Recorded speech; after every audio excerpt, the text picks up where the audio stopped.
Hi, I'm Professor Beck Strah. And I'm producer Brit, and this is Prison Breakdown. 2, 3, break! Hate to spoil his fun, but we're gonna bust out of here. 2, 3, break! I'm locked in here with you. You're locked in here with me. 2, 3, break! I can honestly say I'm a changed man. No danger to society here. God's honest truth. 2, 3, break! I'm not leaving this cell. I'll get out my way. The right way. 2, 3, break! Ahoy, dudes! Welcome back to another action-packed episode of Prison Breakdown with myself and producer. Hello, this is producer Brit. Over in This the is the production sound booth of my here. voice. Yeah, this is the sound of my voice. Get used to it. I always like it when people say that on podcasts, don't you? Like, that's who that person is. Yeah. Yeah, that is helpful sometimes, especially when you got like, a bunch of white guys around a bunch of the same microphones. It kind of homogenizes out eventually, and you gotta figure out who's who. True. It's harder. Do you think people can tell us apart? Do people have trouble telling us apart? I don't think so. Hey, listener, if you have trouble telling us apart, I'm always keep it much yourself. closer to the mic, so my voice may sound bassier just because like I have good mic control. what does that say about me? You have bad mic control. Okay. Well, today, dear listener, we have watched a documentary, and we're here to discuss it. Now, producer Brit and I are what you would call movie heads. Yes, we are big time movie heads. We're a couple of big-time movie heads. We were raised in the great state of Alaska. It's cold all the time out there. We spent a lot of time at our Blockbuster Video in local Eagle River, Alaska. And so I like to stay up and up on my movies and what's being talked about. And today, The Alabama Solution is the documentary we will be talking about, which has been nominated for Best Documentary Feature in this year's Oscar race. And Brit and I, neither of us cares about who wins the Oscars, but we do like to see the movies on the Oscar list. Mm-hmm.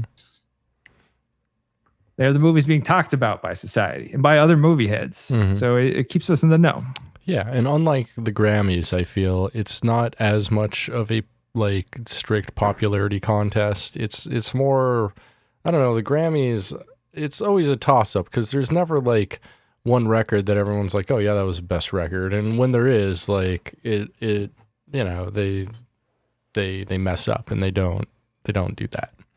But with the Oscars, like indie stuff has a chance to make it through, where in the Grammys that's never the case. No, the indie artist doesn't get the buzz that they deserve. No, definitely not. Not like in movies. Movies, people still care about the indie stuff. Not like in rock and roll. Yeah. So today, producer Brit and I, we're talking about some of the indie stuff. Mm-hmm. And that indie stuff is the HBO Max documentary, The Alabama Solution. Now, before we get into it, Brit, what is your experience with Alabama? I don't have any experience with Alabama. Same. I have none whatsoever. No. All right. I was thinking of a joke, and I'm like, no, that's punching down, that's punching down, that's punching down. Alabama, my experience is Alabama is one of the places like Mississippi where you punch down on if you're a hacky comedian who wants to make fun of the South. And Sweet Home Alabama is a song that we've all heard 100 times. Written by a band from Florida. Oh, all right. Yeah. Yes, it is one of those states that it can't seem to catch a break. It I'm sure it's part of the politics, part of the leadership, part of the legacy of Alabama that we will discuss because it's inherently part of the documentary. Mm-hmm. But so much of it, you're right. It is a lot of punching down, and I'm sure that there are plenty of good people who live there, but it is the kind of state that is it represents some things that to the rest of the country are, like, to us erudite coastal elites look problematic. Yeah, quite. So, yeah, let's talk about the Alabama Solution from 2025. Yes. I before we get too into it, I should mention first up, a lot of the footage for the documentary was filmed over the course of the last decade, and much of it was filmed by inmates, which is surprising. Like illegally. Yes. Inmates with cell phones who were able to obtain cell phones, because it seems that getting a cell phone is not even that difficult of a task if you are in an Alabama prison. No, absolutely. So the Alabama Solution from 2025 is a documentary film directed by Andrew Jarecki and Charlotte Kaufman. And I think we should maybe talk about Andrew Jarecki real quick, because he's got a pretty good track record for doing good documentary filmmaking. He was the guy who was the showrunner for the documentary series The Jinx on HBO. The one... Never finished it. Oh, it was really good. Oh, especially the last episode. It's insane. I saw the first 3 episodes and I was like, wow, this is riveting. And then for whatever reason, I never finished it. Yeah, no, you definitely need to check out The Jinx. Very, very good. But yeah. So he's been doing documentary stuff for a while. Somehow he ended up directing a 3-part series with Jeff Ross and Dave Attell, the comedians. Huh. Yeah, for Netflix. Yeah. I thought he did a fantastic job on here, and I couldn't find much about Charlotte Kaufman. There was a couple credits on IMDb, but not a whole lot compared to Andrew Jarecki. So, this movie premiered at 2025 at the Sundance Film Festival on January 28th, and wasn't released on HBO Max until October 10th. So, I don't know how much had changed in that 10 months since the release, but I don't know. It's kind of a problem with like documentaries and trying to release them by showing them at film festivals and trying to get a distributor. It takes so much time, and sometimes things can kind of lose impact, They can lose impact, but also if it's a pressing, ongoing problem like we see in the Alabama Solution, it's something that we need to shine light on this problem, and the people are still in languishing in terrible conditions, as we're going to talk about with this documentary. So the movie opens on a prison barbecue, which they have at each of Alabama's 14 prisons every year. And as the documentarians interview men about the barbecue, which I think is what they were paid to come there and do, which is kind of seems kind of like a lame assignment. I was shocked by that for a notable documentarian, going to interview people at a barbecue. It seems like a weird assignment. I'm wondering if, yeah, because it says Andrew Jarecki was originally part of that too. So I don't know. I kind of assumed that maybe Charlie Kaufman, the one I can find a lot less about, was paid to do that, and then Andrew Jarecki kind of attached himself to that. But I don't know. Sometimes you just find stuff. Yeah, sometimes you stumble into interesting jobs, and this seems to be one that spun into something totally different than they thought it would be. So at this barbecue, though, inmates seem hopeful. Yeah. They note this as a hopeful day for them. And one of the inmates is like, hey, guys, you should check out the dorms here. You should check out some of the problems that we have. We never get meat like what we have here at the barbecue. None of our meat actually looks like this. And having worked in a jail for quite a while, I can say that none of the meat actually looks like meat. Inmates would call the hamburgers, they would call them brake pads, because they were small and flat and looked like a brake pad, much more so than a hamburger. Yeah, probably half soy protein. Yeah, probably not real meat, really. One of those things like Taco Bell meat that's like 40 ingredients for something that should be just like meat, beef, right, beef and salt. Yeah. And so, by the way, this is in 2019 at the Easterling Correctional Facility, which is right outside of, it's in Barbour County, Alabama. The facility has an operating capacity of 1,267 and was opened in 1990. So these men start asking to speak off camera to the documentarians about abuses in the prison and what they're facing. And suddenly, the filmmakers are told to stop filming and leave by authorities at the prison. So, that's sketchy, probably, right? Well, that's sketchy. And the guys who were talking about their predicaments off camera, they were like, one guy's like talking about being beaten until he shits himself. Another was talking about stabbings every day for a week that went unreported, and how the DOC is covering up these shitty conditions. And so, everything's starting to look suspect. And then the corrections officer's like, hey, get out of here. You're done. No. And that makes it look even more suspect. Right. So this starts a 6-year investigation. So we have a screen after this that tells us that Alabama prisons are operating at 200% capacity with 1/3 staffing, which is absurd. So they need... It indicates overblown degrees of overcrowding. The staff to inmate ratio is so out of control, like way too few staff, way too many inmates. And they have like 20,000 inmates across 14 prisons in their system. But because of this, contraband cell phones have proliferated, and it's easy to get one in. It's easy to get a lot of things into these prisons, it seems like. So the men in prison begin to call the documentarians. And we start out with a guy named Robert Earl Counsell, also known as Kinetic Justice, who we see a lot of in this film. They also call him a lot of the times just Robert Earl. But he's, at this point in the film, been in solitary confinement for 5 years. Yeah, and like they would move him from like prison to prison, in part because he is he's an activist, and he's good at organizing people, and they don't want him making a splash in the prison system, so they would just move him from one prison to another.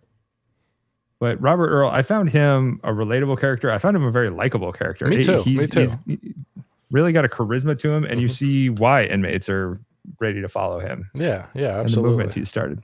Yeah, he definitely seems like he has a strong sense of justice, and like a strong sense of like repentance too. Like he says like a couple times, like, I'm not going to say I don't belong here, but, and then like talks about the conditions and why they shouldn't be that way. And I totally agree with him, Yeah.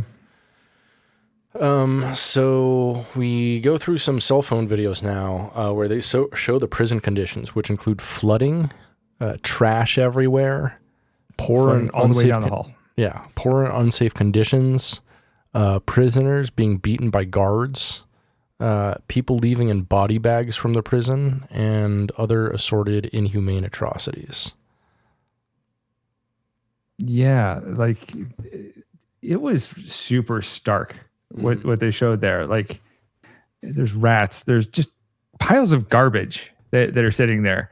At some points, the cell phone videos will show corrections officers either sleeping at their posts or there's the most shocking one was there's like an entire gymnasium, like a mega gym with bunk beds all over, and inmates were looking for a corrections officer and they couldn't find one. There's like 200, 300 inmates in this gym and not a single officer to be found, which is wild.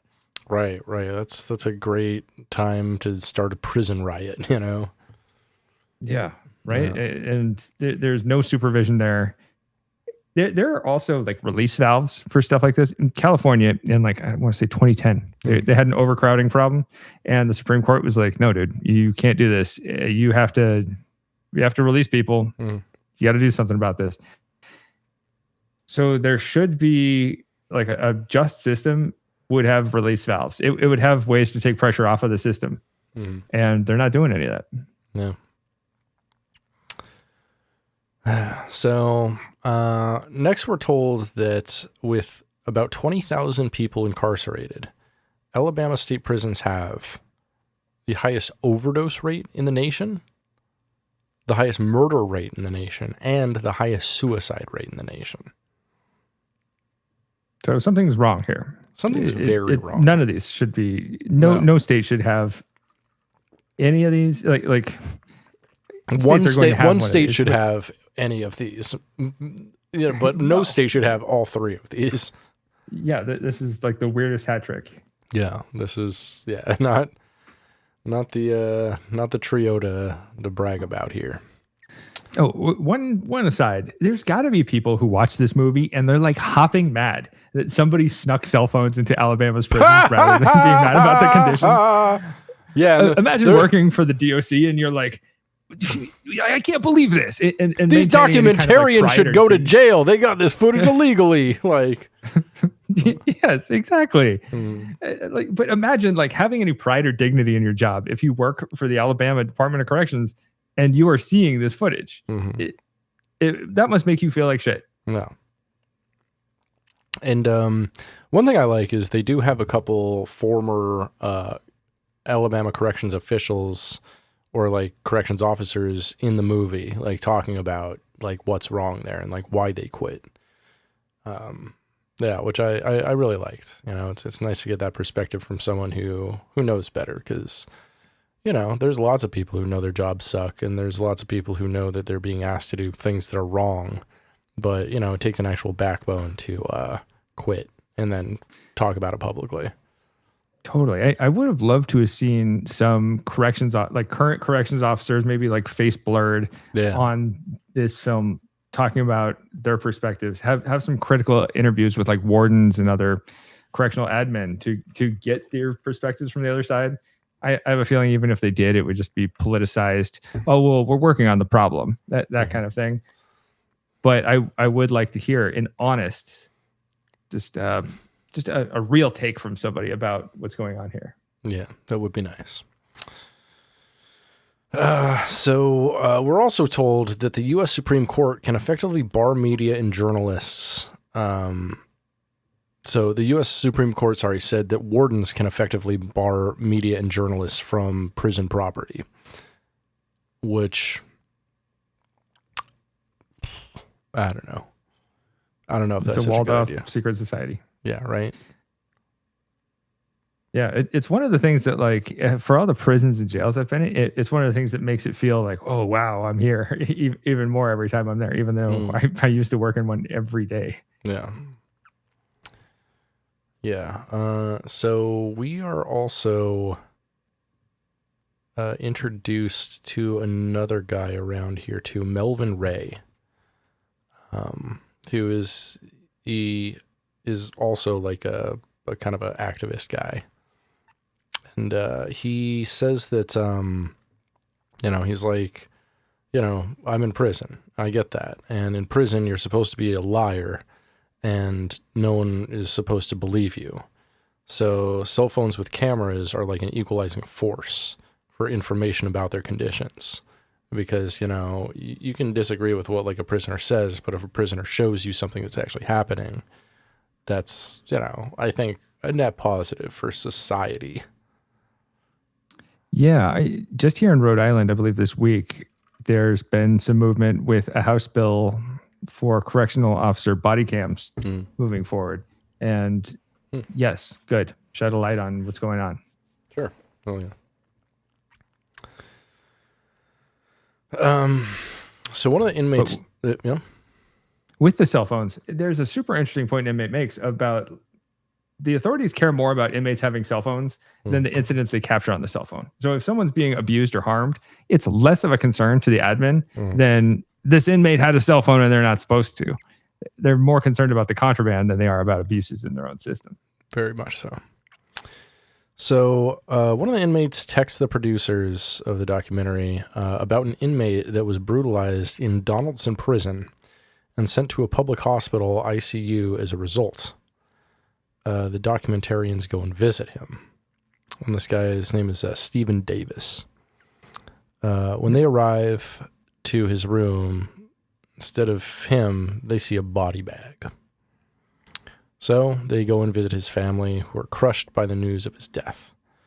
One of the family members took a picture of the victim because they didn't think that they would get the body back from the prison, which is pretty brutal. Like, when you can't trust the state with something like that, I don't know, man. That's...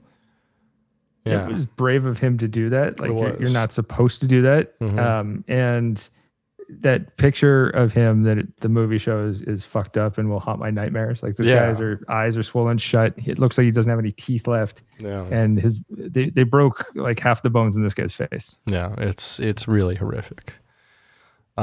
So resultantly, his family would like some answers. So the public statement the corrections department puts out says that Stephen Davis attacked guards and was resultantly put down. Said he had like 2 weapons or something. Someone from the Department of Corrections calls the mother of Stephen Davis and says that their son was murdered and says that they should get an attorney to look into this. So... Yeah, even if he did have weapons, the DOC staff member who anonymously called the mom, they mentioned this was a plastic knife that Stephen Davis had, and even if he did have a plastic knife, the DOC as an employee, you have many avenues to take before beating someone to death. Yeah. So. It's revealed by a witness, an inmate witness, that internal investigations, also called I&I in this film, which is, I don't know what that stands for, but that's the Alabama Internal Prison Investigations Team. So I&I came after the corrections officers had inmates clean the crime scene up, and they offered eyewitnesses transfers and other favorable treatment to look the other way. So... this is all suspicious. Yeah. You don't say what happened here, and we'll give you a transfer to a prison you like better. Mm-hmm. So the inmates begin to start talking about organizing other prisoners as well as their families. And this is kind of spearheaded by the 2 guys we've talked about so far, Robert Earl Council and Melvin Ray. Yeah. So... in retaliation, corrections officers began inflicting violence upon prisoners and doing things like listing co-organizers as enemies so they'd be transferred away from each other and they cannot organize together in prisons. It's pretty messed up. But finally, the federal DOJ takes notice and starts investigating Alabama prisons and send in like big units of suits to go check out their operations. So next we go to a civil rights lawyer representing Stephen Davis's family, who is calling inmates who witnessed Stephen's death, but hit some dead ends due to what is obviously like officer intimidation, and people being like, "Oh, I could get in trouble for this, and I don't want to talk about this." And like, there's a really telling scene like where he's like, "Well, this is a lawyer call, so these people, these inmates are supposed to." Be alone talking to me. And he's talking to this guy who's like being resistant, not helping out at all. And he's like, "Are you alone right now?" And he's like, "No, there's an officer with me." And it's just like really telling how the system is treating this lawyer and treating the law like it's just a suggestion. Yeah. And there's nothing this lawyer can do about it. Right. While he's on the phone with him. Yeah. He can't. No. Yeah. He can say like, "Yeah, you're legally not supposed to be here, officer," but the officer can just stand there. I mean, he's being a dick and doing something like against the law, but what's the lawyer going to do about it? Sue him? Right. Mm-hmm. So, but then a few witnesses start talking, saying that Stephen was not resisting the officers after he was subdued and that he was beaten to death. Stephen's cellmate, however, gives a different story, basically giving the Department of Correction side of the story. But then he insinuates that he's doing so because he's kind of been threatened by Corrections Administration and he doesn't want to cause any waves before his release, which is only a few months away. Yeah, and like it's straight coercion. It's weird how much of an official account his cellmate James Sales is the guy's name. James Sales, his whole account, he can even cite from the book what Stephen Davis did. That was the violations, like the violation numbers, and he's saying like, oh no, the officer tried to render aid and assistance to Stephen Davis, and the attorney's like, hey, yeah, what does that even mean? And James Sales is like, it means exactly what it's. No, straight up, James. It means he's they were talking. supposed to do this. He's talking like a cop. He's talking in a way only cops talk about. He's talking like a puppet, like a CO has a hand up his ass and is just like controlling exactly what they want the narrative to be. Right. It's weird how much he comes across like a tool of the department. Mm-hmm. So. Next, the documentarians talk to a couple former corrections officers from Alabama who speak out against the system and say that violence is in fact encouraged amongst COs there. Yeah, where it encourages the enforcer type, the tough guy who solves problems with violence and intimidation. And we know from much better functioning prison systems that doesn't work. It doesn't work to do that. Like authority is projected much better with talking and diplomacy. Mm-hmm. But we find out that there are several incidents of people hitting inmates with metal sticks while they're on the ground. Like Stephen Davis, they reveal this guy's laying on the ground. And they said, oh, he was hit in the head with a metal stick and he got his head stomped on by this officer with a size 15 boot. And he was disarmed. This was like a prison Alex Preddy situation where like, what they say, they bounced his head off the concrete like a basketball too. Like they just kicked the shit out of this guy while he's on the ground and handcuffed, and everything about it is wrong. Yeah. Yep. So, next, Stephen's killer, who's a corrections officer, is brought in for a deposition where it's revealed he's been sued pro se, so like representing themselves. He's been sued by over 20 different inmates for excessive force. But he's unrepentant and flippant and generally seems like a giant douchebag. Yeah, he's got a whole he's posturing when they interview him for a deposition that's unrelated to Stephen Davis's murder. And he acts like, oh, well, I'm just doing my job. Yep. When doing your job does not require extreme violence and murder. Yeah. And 20 different lawsuits filed against him by inmates themselves. So they had to like do the research to do this against him.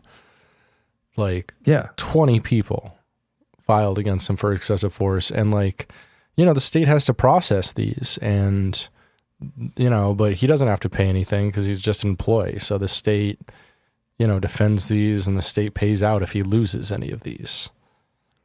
Yeah.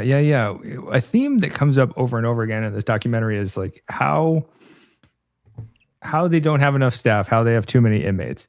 And they don't want to investigate their staff because they already don't have enough staff, so they don't want to lose another staff member. Right. But that's part. He's so part of the problem that letting somebody stay like this stay on the DOC just makes more problems, and less people will want to work there. Like I guarantee, especially after this coming to light and this movie coming out, it's one of those organizations like ICE. Like who would want to work for a morally bankrupt organization like this that doesn't really offer anything to anybody who has like an ounce of courage or a moral compass? No, it's only going to attract the bullies.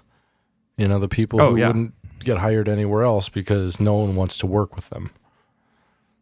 Yeah, and that's absolutely who you do not want in a prison system. Indeed. So,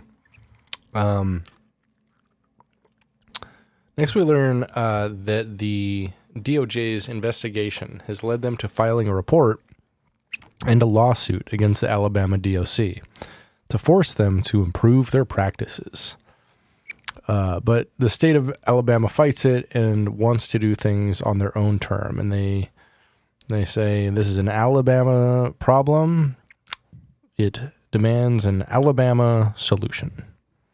So the governor repeats this multiple times in the documentary, and it doesn't mean anything other than like, we're going to do it ourselves. We don't want the DOJ coming in. Mm-hmm.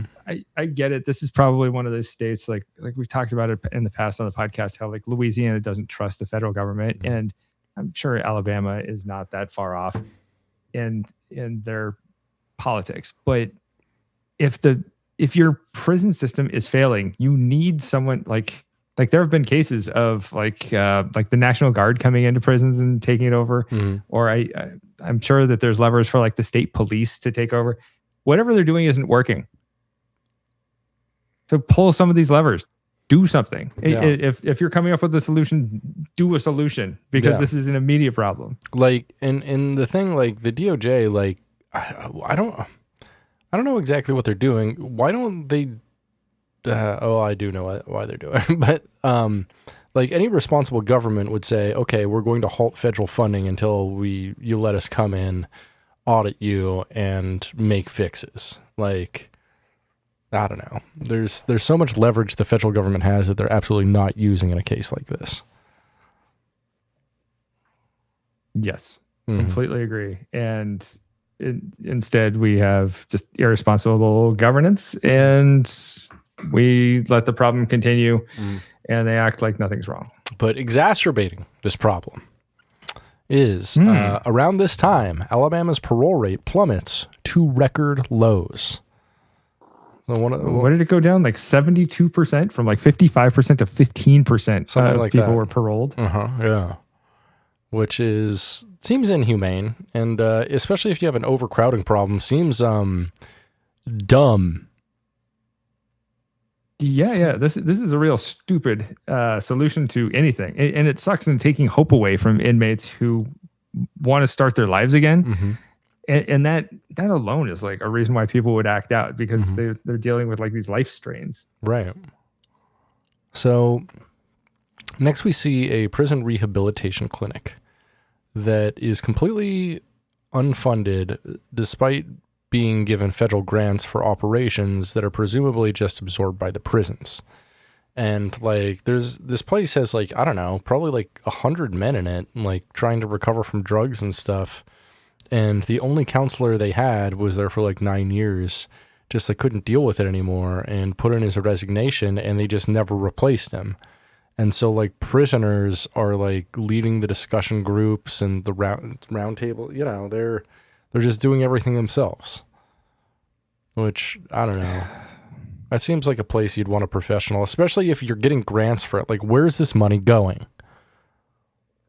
Yeah, exactly. Where's the money going? There's video proof right here that like the inmates have like the different documents spread out, like they're trying to figure out like what the lesson is for today. Mm-hmm. We're seeing that the money's not going where it's supposed to go. Mm-hmm. Somebody do something about this. Right. Does Doge still exist? Like this is a clear Doge issue. Go after them. So next, the documentarians interview the Alabama Attorney General, and he says that the federal government is overreaching and he trusts in the governor's plan. Oh, God. The governor gives a speech and says, what's this governor's plan? This is an Alabama problem that requires an Alabama solution. And so resultantly, she's like, we're going to close 11 of our 14 prisons and replace those 11 with 3 massive prisons.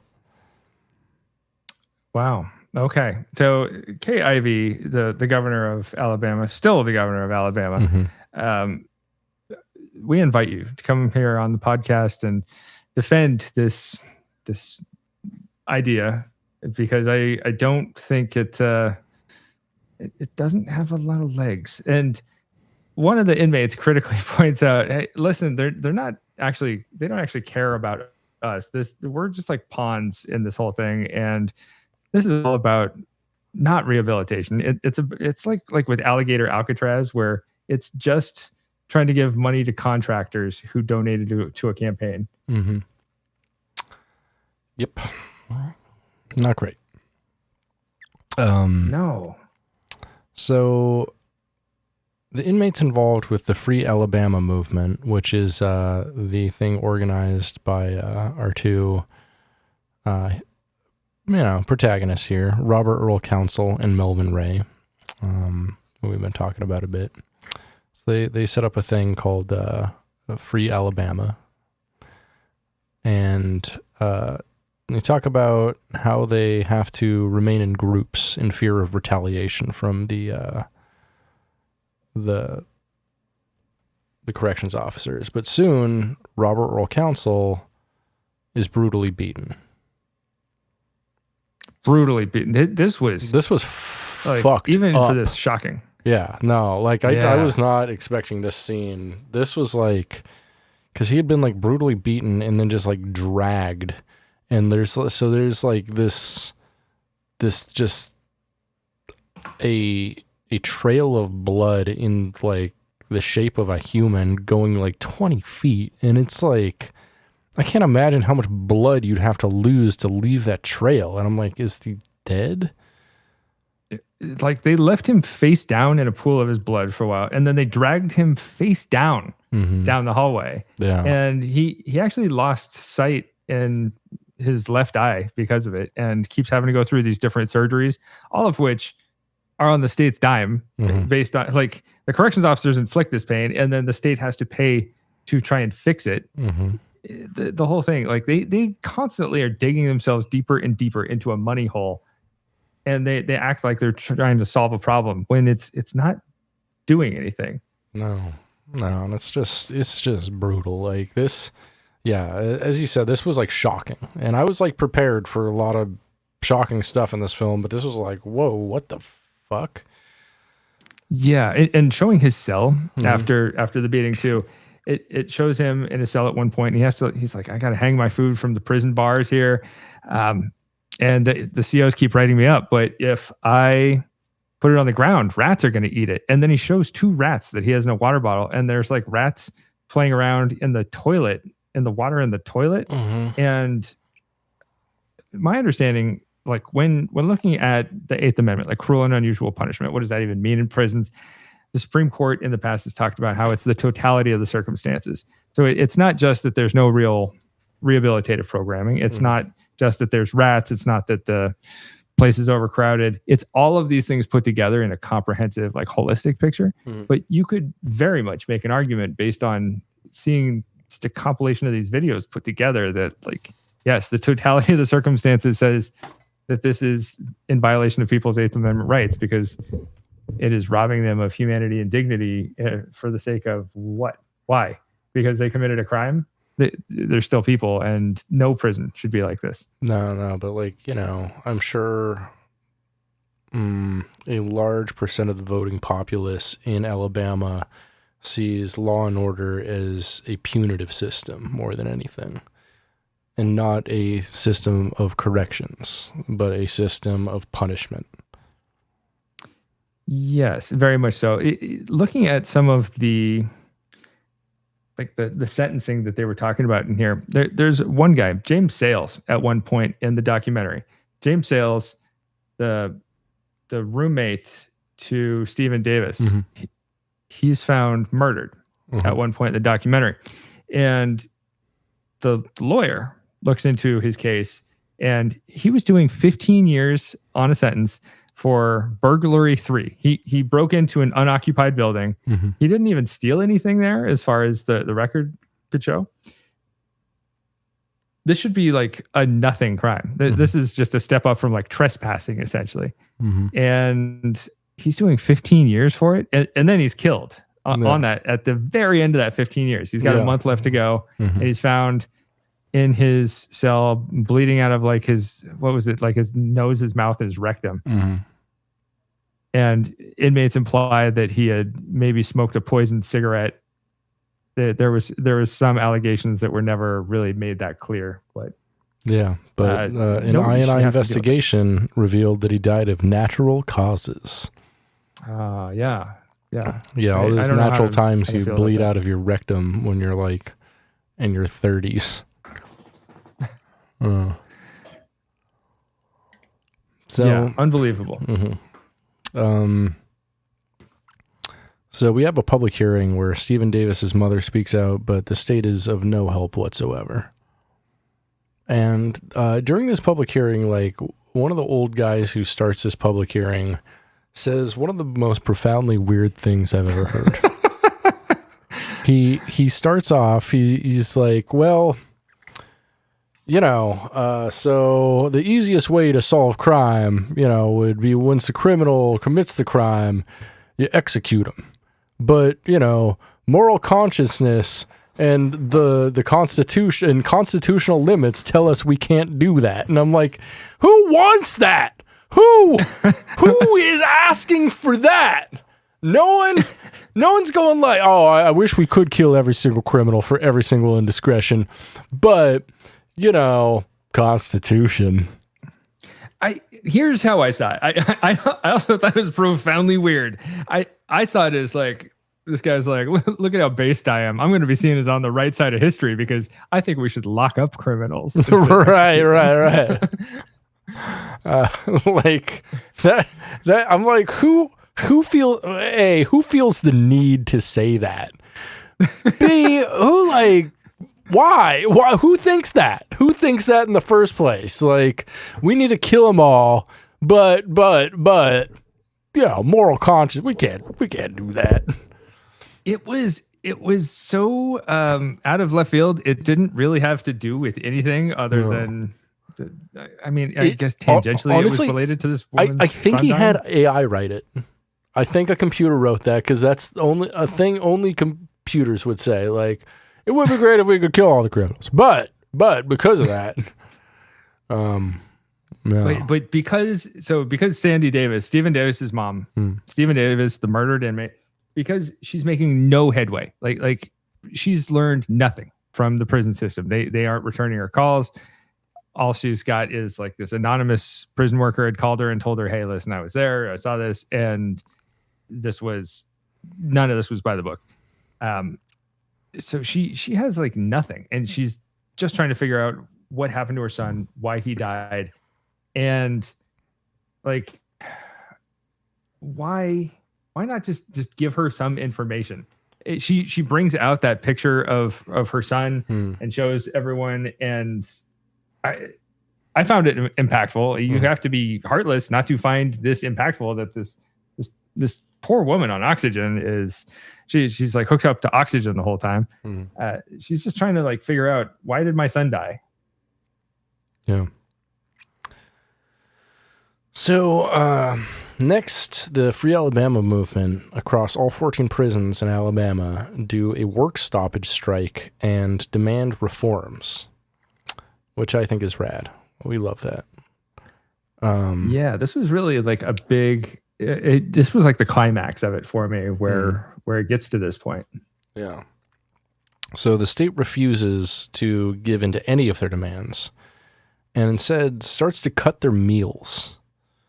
And like cut meal times to where they're like going 14 hours in between having meals, and sometimes only getting like 2 meals a day, down from what was already a paltry 3. So the inmates start to use saved food and feed each other and do like, a lot of community action, which we love to see. Yeah, they're coming together. They're organizing. It's a worker strike, trying to get to the heart of the matter. I loved the scenes that they showed where it's like inmates standing arm in arm in the dormitories. They're singing songs. There's awesome energy in the air.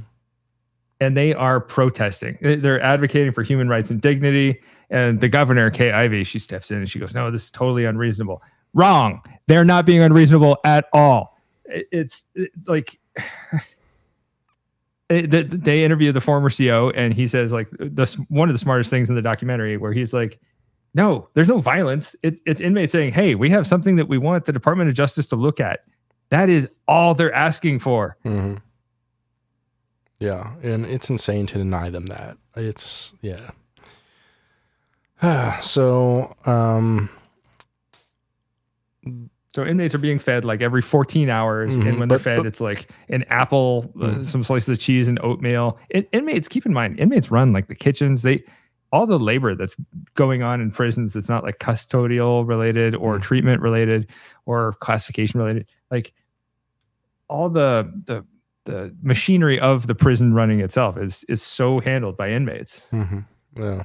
So the state retaliates against the inmates by canceling visitation and sending a paramilitary force in to do cell searches to all 14 prisons. And this goes on indefinitely. So you told me that you thought that was pretty cool.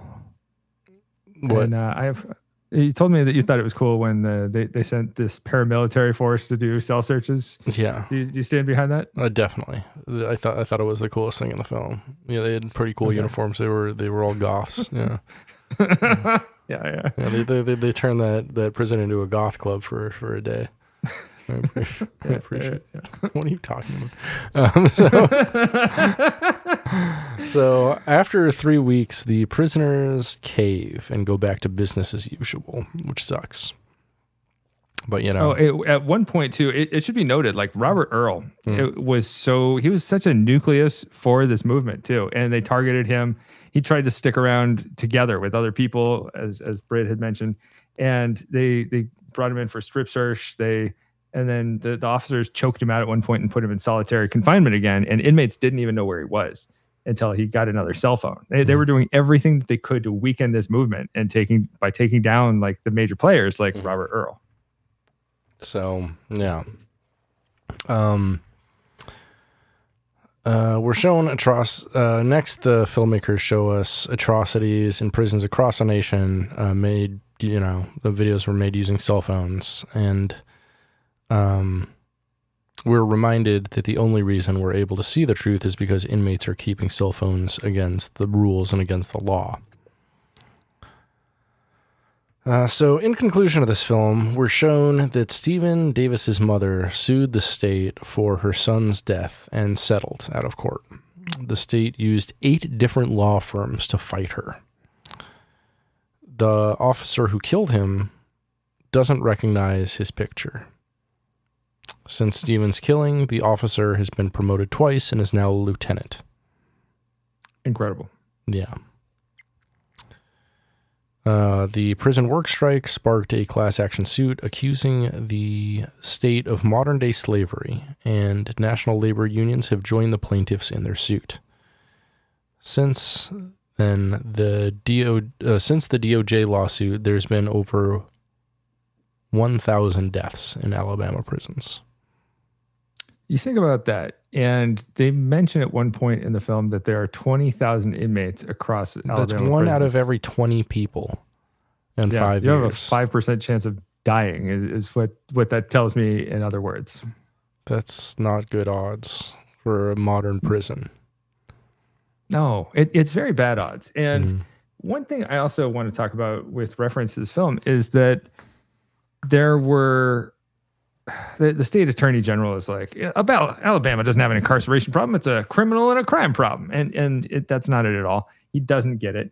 And there are like some race and class elements that are not directly addressed here, but they come across in the interactions with inmates and their families. Like it's the inmate population that we see talking in the film from any of the footage is so largely black. But then you take Stephen Davis's family, the murdered inmate. We never actually see Stephen in the flesh, but we see his family, and they look like more of a lower class or working class family.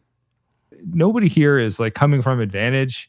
Everyone is coming from like not necessarily having like the advantages that a lot of people in middle class society grow up with and take for granted. And it was so like disheartening to see how, like, just from looking at at the inmate populations, it is almost all black and brown populations in Alabama. Mm-hmm. Another thing that shocked me was like how the state of Alabama must be paying these 8 law firms an incredible amount of money rather than allocating money for like better training, paying corrections officers better so they can get more qualified people, cleaning house of the idiots they have. At one point, they mentioned in the documentary, like if an officer does something that would be construed as misconduct, they don't even want to investigate them because they're so shorthanded. They don't want to lose another officer. If you're another officer down, that's another logistic problem for the people up top. So it reminds me of like during COVID, knowing some physicians, I would hear them talk about like, oh yeah, we didn't even test for COVID because we don't want to know if somebody has COVID because then that's a doctor that can't be there that day. Yuck. That sucks. Yeah, yuck. That sucks. It's like the Schrodinger's cat of corrections, where you don't want to know if you have a shitty, abusive corrections officer because then you have to fire them and find more corrections officers to take their place. Yep. Yeah. Now, what were your views on the film overall? I thought it was a great documentary. It was one of the most harrowing pictures of, modern American, carceral studies that I've ever seen. It like actually shocked me in a way that I don't think a documentary has ever really shocked me quite that way before. I don't know. It was pretty profound, especially after the beating of Robert Earl counsel. Like that scene, I was like, what? Yeah, that was crazy. You find yourself invested in these characters like Robert Earl Counsel, Roscoe, and what was the other one's name? I forget. The other guy? It's Raoul Poole. Raoul Poole, yeah. Great name. These guys that it's going back and forth between them, they fill out a greater narrative, and then it's interspersed with cell phone footage taken from all these places. One thing that is like it doesn't end on a totally hopeless note.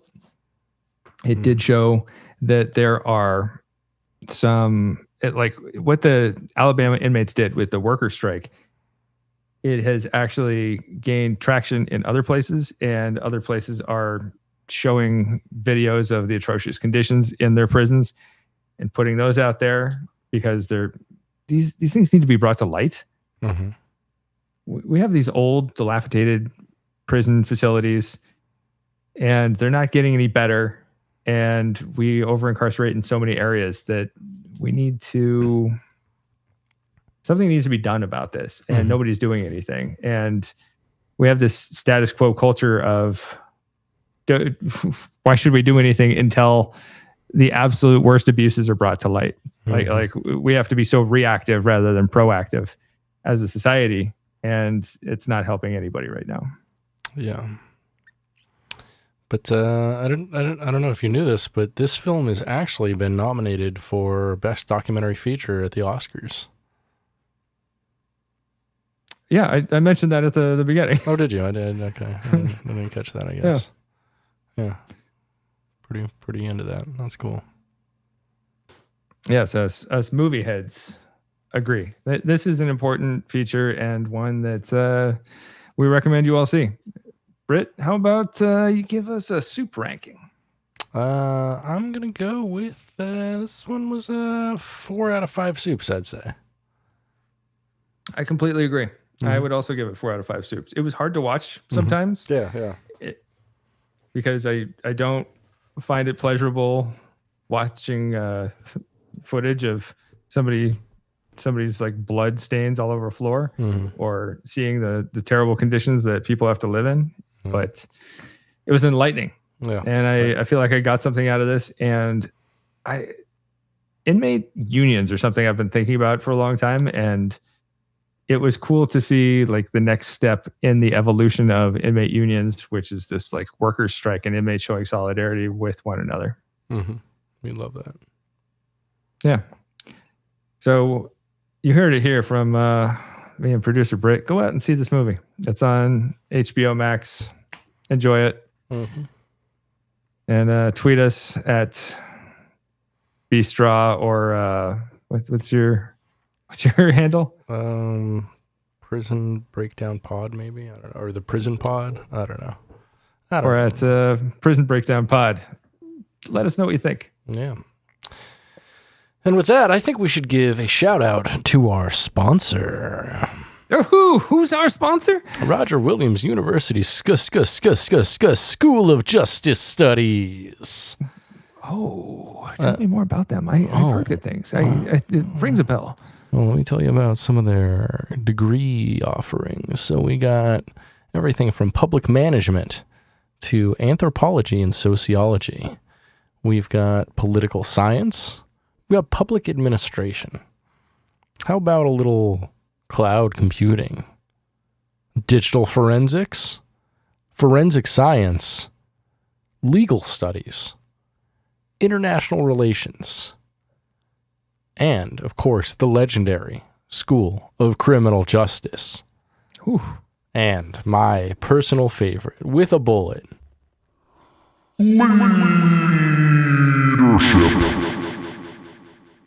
Oh, that was so cool. Love that every time. Mm-hmm. Yeah, but thank you so much, Roger Williams University School of Justice Studies. Thank you, School of Justice Studies. We salute you. And with that, let's call it a wrap. Let's turn out the lights and time for bed. Indeed. Take a nap. Like, rate, and subscribe if you enjoyed the show. Lights out.